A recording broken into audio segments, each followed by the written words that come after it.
This is the Thoughts from a Page podcast, where I interview authors about their latest works. My name is Cindy Burnett, and I love to talk about books. For more book recommendations, check out my website, thoughtsfromapage.com, and follow me on Facebook and Instagram at Thoughts From a Page, and on Twitter at Burn555555. If you enjoy these podcast episodes, you should check out the Literary Salon tab on my website and sign up for our newsletter. Today, I am interviewing Kate Quinn about The Rose Code. Kate is the New York Times and USA Today best-selling author of historical fiction. A native of Southern California, she attended Boston University, where she earned a bachelor's and master's degree in classical voice. She has written 4 novels in the Empress of Rome saga and 2 books in the Italian Renaissance before turning to the 20th century with The Alice Network, The Huntress, and The Rose Code. All have been translated into multiple languages. Kate and her husband now live in San Diego with 3 rescue dogs. The Rose Code is on my recent She Reads Most Anticipated Historical Fiction Books of 2021 and is one of my March BuzzRead selections. It is a truly captivating book. And now for a quick break. For the last year, I have been focusing more on my health and eating habits. In connection with that, I have started drinking AG1 in the morning. When I started drinking AG1 daily, I could feel a real difference in my health and energy levels. That is because AG1 is a foundational nutrition supplement that supports your body's universal needs like gut optimization, stress management, and immune support.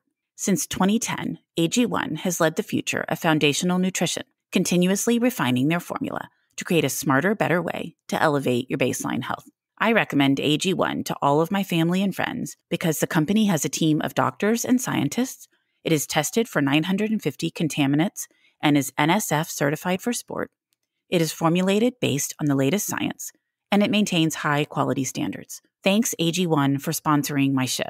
AG1 is a supplement I trust to provide the support my body needs daily. If you want to take ownership of your health, it starts with AG1. Try AG1 and get a free 1-year supply of vitamin D3K2 and 5 free AG1 travel packs with your first purchase. Go to drinkag1.com/thoughtsfromapage. That's drinkag1.com/thoughtsfromapage. Check it out. And now back to my show. Welcome, Kate. How are you today? Doing great. How are you? I'm doing well. I'm very excited to talk about The Rose Code. I just loved it. It's such a page turner. I'm so glad you think that. I'm delighted to hear you enjoyed it. My latest book, baby, just out in the world. So it's wonderful to hear that people are starting to enjoy it. Well, it's such a fascinating topic, Bletchley Park and everything that surrounded that. So why don't we start with you just talking a little bit about the book, kind of generally what it's about. The Rose Code is about the unsung women code breakers of Bletchley Park who labored in dire secrecy during World War II in the middle of nowhere in Buckinghamshire to crack the supposedly unbreakable Axis military codes. And they succeeded so spectacularly that some historians estimate they shortened the war by as much as 2 years and millions of lives. So I have 3 fictionalized very different women who are all summoned to work at Bletchley Park in very different parts of the code-breaking process and to become friends, find a traitor, and find out something about their own lives along the way. I know there was so much involved in this story, and I was just on pins and needles on every single aspect, like knowing who the traitor was and the code-breaking parts of it and Beth's relationship with her mother. There was just a lot of really exciting things happening, and I just loved it. Oh, well, I'm so glad to hear that. It was definitely a complicated book to research, even to write as well, because I am not a mathy person, which does have me wondering at some points during the writing point, why did I decide to write a book about code breaking and something so highly technical? And I still couldn't tell you the answer, except that I admire these women so intensely that it felt like I had to at least try to tell their stories, mathy person or not. Well, I was curious about your research. I mean, that must have been an incredible undertaking to try to understand the code breaking, just Bletchley Park generally, the war, all of it. Well, I must have read really hundreds of books and articles and online video demonstrations and the whole 9 yards in the researching of this particular book. Not just about the code breaking itself, but life at Bletchley Park, what it was like for the workers' off hours, what it was like to be living in Britain under the ration laws as they're under the threat of invasion. And it really was quite an incredible time. I have to tell you that I still can't tell you entirely how the code breaking process works. I do not think I would have made a brilliant genius code breaker like some of the ladies in my book.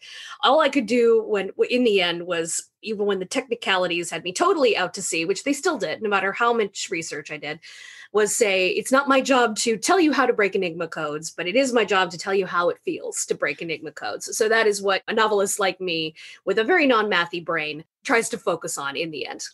Well, I have to say that makes me feel better because I would really slow down during those sections and try to understand the scrolling and the turning of the die, all of that. And I was like, I can't quite understand it all because it's so complicated. So it makes me feel better that you were having the same issue because you wrote about it beautifully. It was just actually, not to play on words here, decoding what would be happening.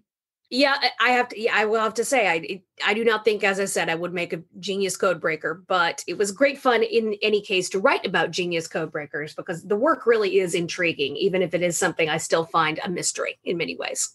The other part that was so interesting was the compartmentalization, that somebody would be working on some tiny little section. The next person would be working kind of on the next step of that, so that they didn't even know sometimes exactly what they were doing, other than they were obviously trying to break codes, but they weren't sure what their role even was in the whole process. They had this huge insistence on secrecy. And that didn't just mean that the workers were told, you cannot tell anyone in your life what you are doing when you're on shift here. And that includes your parents, your siblings, your spouse, your children. You cannot tell anyone. That is maybe something we can understand given security and given that what a high war secret this was. But the fact is that the Bletchley Park workers couldn't even talk to each other about what they did. If you worked in Hut 6, you knew what you did in your room of Hut 6. You did not know maybe even what the other rooms of Hut 6 did. And you certainly didn't know what went on in Hut 8. So you had people who were all working side by side under incredible stress and secrecy, and they couldn't even talk to each other or talk to their roommates who they were billeting with, who were also working at the park, unless they were literally in the same room in the same department. And I found that quite incredible. And the fact is that the secrecy was kept so very well. I mean, it's just fascinating. And I think that really stayed with most of those people because, a lot of people, it didn't seem like, who worked at Bletchley Park ever really talked about it during their lifetimes, long after the war was done. They were more or less told, thank you for your service, go home now that the war is over, and never talk about this again, please. And most of them did that. And we didn't even start hearing all that much about Bletchley Park until the 70s, which was when 30 years had passed. And that's more or less the time space allowed that is sort of like the statute of limitations, as it were. And then some people started to talk about it, started to see some books about it, and people started to be able to tell their families a little bit. But even so, many people didn't even feel able to do that. They felt that their oath was something that they should keep for life, and therefore they did not talk about it ever. And I think we find that particularly astounding, given that nowadays we live in the world of the 24-hour news cycle, social media, where people are updating constantly, where am I, what am I doing at all times to the world, to complete strangers. And here, all these complete strangers just were handed this huge secret and then told to keep it for the rest of their lives, and they did. And I think that's an astounding factor to a modern audience as the kind of work that they were doing.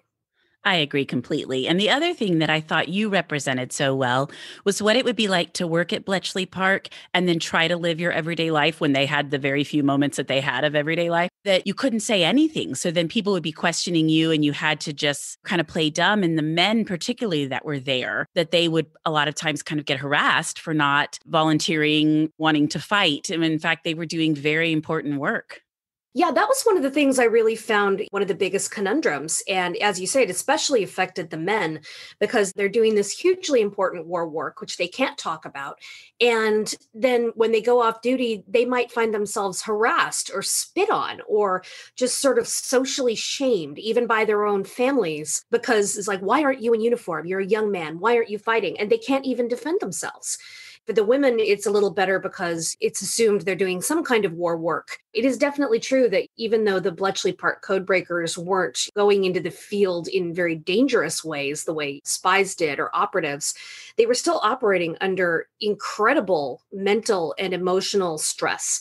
And that's the kind of thing that really does take its toll, even if physically they were quite safe.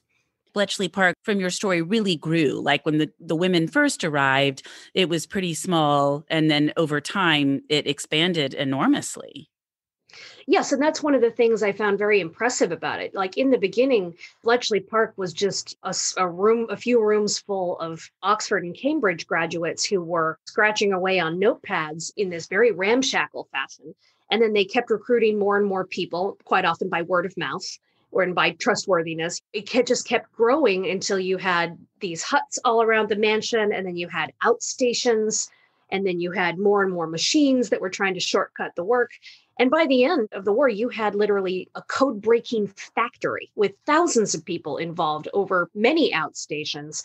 And they're all working as their own little cogs in the machine. And they're literally just taking in encrypted material from the Germans and from the Japanese. It's feeding in and it's going through this massive code breaking factory, and it's coming out as usable intelligence on the other side, 24 hours a day, 7 days a week. And it's just one of the most impressive things I've ever studied, really. It's just mind-boggling. But it makes perfect sense that it would have grown over the time of the war. But I guess I just never thought about it. It's just one of those things that makes sense once you hear it, but it isn't something you've pondered before. And I just thought that was another interesting thing that I came away with. Yeah, that really was something that I ended up quite enjoying myself as I was depicting the changes in the park. I do think the early days, especially, are the most hair raising and the most interesting because that's when they don't have enough people, when they don't have enough of anything, really, enough supplies, enough brains, enough hands to do the work. They don't have enough support at the admiralty level or the political level because people are saying, it's like, why should we be trusting these group of weird people off in the middle of Buckinghamshire who are suddenly calling out of the blue and telling us exactly where to look for U-boat wolf packs? Why do we trust these people again? And then it's like, all right, after a while, it was like, we're getting that call from Buckinghamshire. I don't care what they're saying, do it. They prove themselves after a while, but those early days were really hectic and really hard and really quite frightening because nowadays we look at the war and we have the benefit of hindsight and we know it's like, oh, Britain never gets invaded. Hitler never crosses the channel. But at the time, at the beginning, when the women were just starting at Bletchley Park, invasion was a very real threat. And many or even most Britons really kind of assumed that the chances that it were happen were pretty good. And that's an incredibly frightening thing to be living with and working with and just having to keep calm and carry on. But they were living under that threat. And so the early days of Bletchley not only were very ramshackle and very difficult in terms of technically what they were doing, but it was also frightening because of what was going on in the world around you and what you thought would happen at any moment. Yes, it's always interesting, like you said, hindsight is 2020, but to think that they really were for a long time operating under the assumption that they were going to be attacked and invaded on their own land. And so I'm sure that kind of made it a double pressure. Yeah, and the proof that I had of that was that I was literally reading reports about how in a particular section is like, oh, there were choices made about who would go and get special passports made, which meant that they would essentially try to take the code breaking operation up into the hills or on the road. Oh, that's so interesting. Well, how did you even get started on this topic? Like, what made you decide to write about it? Well, I'd always been interested in the code breakers ever since I first read a novel about Bletchley Park, which was Robert Harris's Enigma. And that is a wonderful, wonderful novel.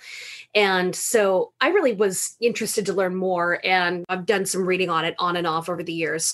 And I was really surprised to learn, for all that we hear about some of the tremendous male figures who worked there, chief of whom is probably Alan Turing, the father of computers in many ways. You might think he was one of the great brains of Bletchley Park. You didn't hear so much about the ladies, and yet the women of Bletchley Park were about 75% of the operation by the end of the war. And so they were filling every possible niche that could possibly be filled. And they were doing some really incredible work of the kind that they wouldn't probably be able to find after the war was over. And then also, I was really fascinated by the sort of personality of the park itself. Bletchley Park was a place that it was described as sort of like a wacky university campus. It was this place that was full of important work being done, but it was this sort of cheerful, zany atmosphere at times. There's a lot of brain power. There's a lot of kind of oddball people who work there. There was an understanding that, all right, we have to hire oddballs because sometimes oddballs are great code breakers, but you just let them be odd and let them do their work. So you have kind of unique atmosphere where women are finding their voice, they're finding jobs they couldn't find in other places. They have an ability to be heard in a way that women probably don't normally find in the 40s in their workplaces. And you find a place too where people who are perhaps a little off the norm or the beaten path can be accepted. Many people remembered it very, very fondly, despite the pressure of working there and the secrecy. And I loved the juxtaposition of that, the incredible work being done and the hardships and the secrecy, and yet the hijinks, the pranks, the clubs, the games that happened. And it just seemed like it would be a wonderful place to set a novel. So after my novel, The Huntress, had come out and I was looking for a new topic, this one just seemed like maybe its day had come. And so I ended up plunging into it. Well, I'm so glad you did. Do you have a favorite character that you wrote in this one? Oh, that's a good question. I am very fond of my code breaker named Beth, who begins the book as a wallflower, a spinster, a girl who is very much under the thumb of her bullying family, who probably would have had no kind of life at all. She's been very thoroughly flattened, and she's been told she's stupid. She's been told she has no prospects, and she accepts all of these things.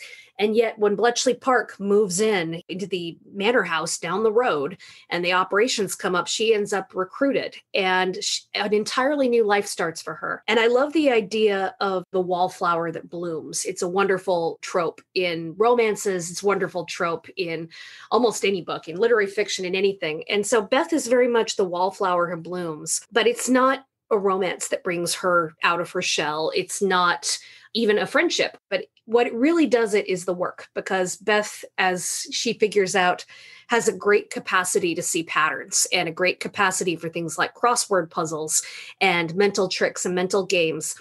And this girl who can barely look a stranger in the eye without blushing, who hates crowds, who doesn't like to be touched and doesn't want to ever intrude on anybody.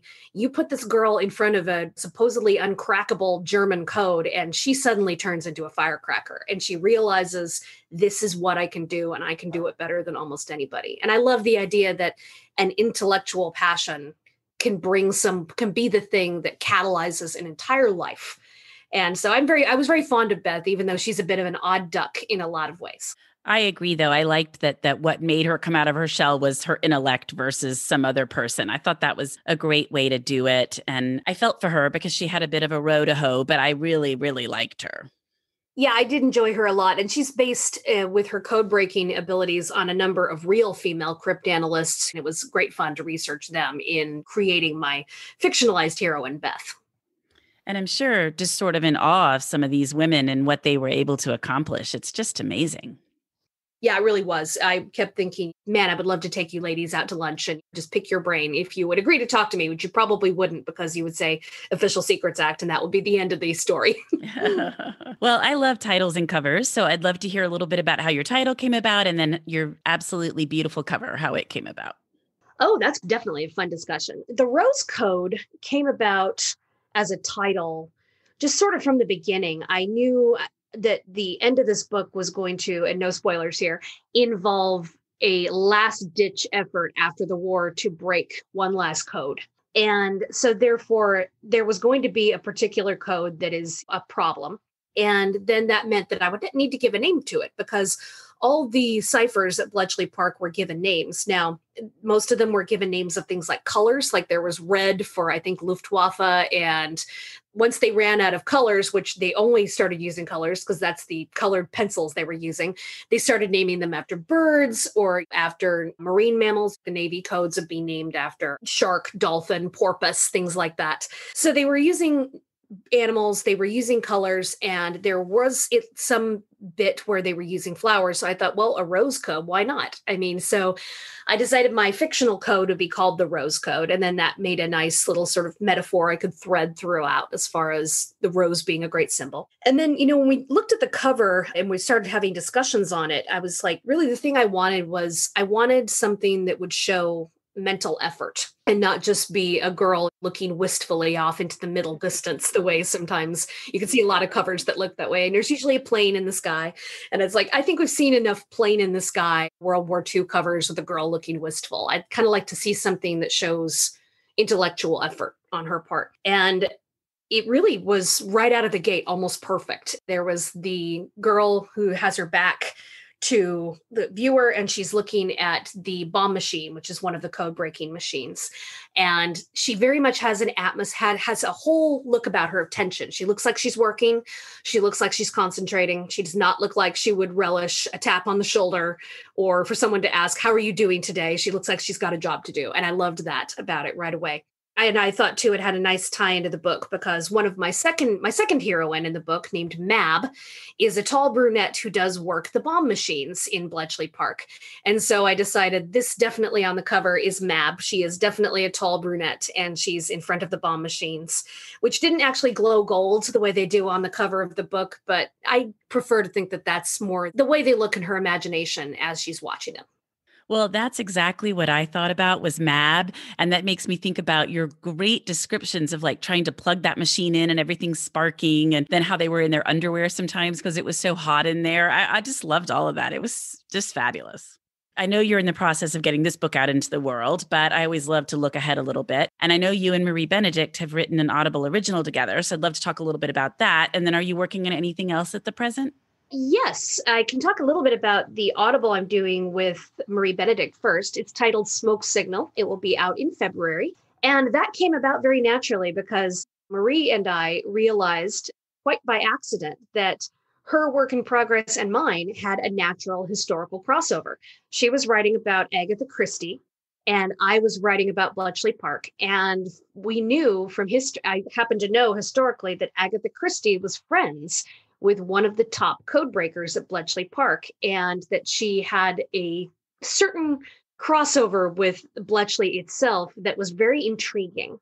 And so Marie and I decided to write a short story that would essentially explore what could have happened in that situation, how Bletchley Park's code breakers could have crossed paths with the great mystery writer herself. And so that ended up being the Audible original known as Smoke Signal. Well, I can't wait for that. I had no idea that Agatha Christie knew anybody at Bletchley Park and that she had been there. I guess she visited at one point, correct? I mean, that's what I guess what you're doing your Audible original about. I just didn't know any of that. So I can't wait to listen to it. No, that was great fun. And we had a lot of fun with that. Agatha didn't go to the park itself because that was sort of off limits to civilians, but she knew some of the code breakers socially. And there was concern from British intelligence that she knew more about the park than she should have. And how did she find that out? So they sort of deployed some of their people to try to probe her to figure out, how do you know about this place and what do you know? And so that's where Marie and I decided to focus the story on what the answer could possibly be. Oh, that's so fun. Well, I can't wait to listen. And then are you working on your next book yet, or are you just enjoying the Rose Code heading out into the world? No, I am working on the next book, No Rest for the Wicked. I am working on the next, which is tentatively right now titled The Diamond Eye. And that is about Lyudmila Pavlichenko, who was the greatest female sniper of all time. She was a Russian girl, a library research assistant, and a budding historian, a single mother who was only 25 years old at the time when Hitler invaded her country, and who joined the army and went to war to fight the Nazis and ended up becoming a sniper and taking out 309 of them in the course of her career. And she has an incredible story, which even has an American connotation because she was sent on a goodwill tour to America, where she just happened to become best friends with Eleanor Roosevelt, because why not? It was such an incredible story. I could not believe that no one has written a novel about her yet. And so I'm delighted that it gets to be me. I've never even heard of her. And it sounds like she lived like 3 lives in her life. It really does. She had an incredibly diverse life, and she was just this wonderfully friendly, bookish, erudite girl. She was a librarian who became a sniper. I mean, you just can't get more interesting than that. I've really been enjoying diving into her story, and not quite done yet, but I'm hoping to have a rough draft by the time before the Rose Code has been out too long in the world. Well, I will look forward to that one in the future. It sounds fabulous. So, and just what an amazing story. She kind of sounds like Wonder Woman in the flesh. Yeah, she really is. And I'm so enjoying writing her. Well, before we wrap up, I would love to hear what you've read recently that you really liked. I've read a couple of really great 5-star reads so far this year, even though we're not that far into 2021. One of them being The Invisible Life of Addie LaRue by V.E. Schwab. It's just this marvelous magic realism tale about a girl who lives forever, but is remembered by no one. And that's all I'm going to tell you about it because it's so good. I don't want to spoil anything more.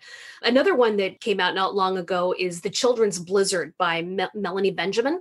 And that is this really gripping historical disaster epic about a real storm that blew down out of nowhere on the prairie. And it's specifically, this book follows 2 school teacher sisters who are isolated in their prairie schoolhouses, and they are each going to be faced with how to protect their students in the middle of this storm.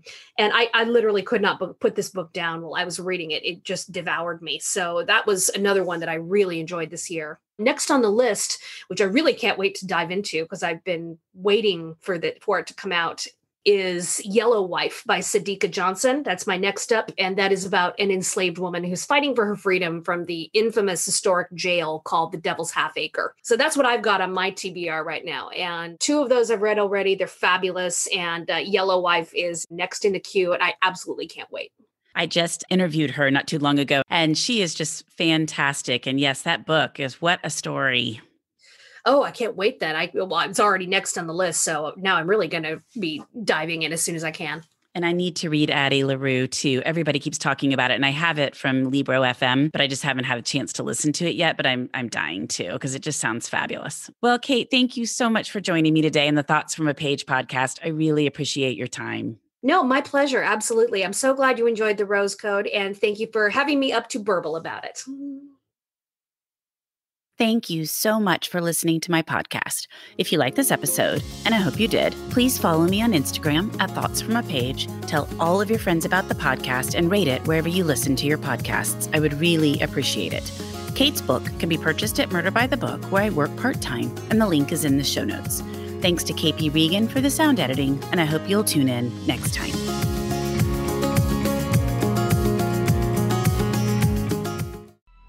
Coming up on 5 Minute News, I'm Anthony Davis. You might think it's partisan because maybe it's critical of one side or the other, but it's not, it's just the truth. And I think that's also something that's kind of unusual for Americans listening to the radio or to podcasts, because the news landscape in the States has been so partisan for so many decades. So 5 Minute News is verified, truthful, independent, unbiased, and essential world news daily.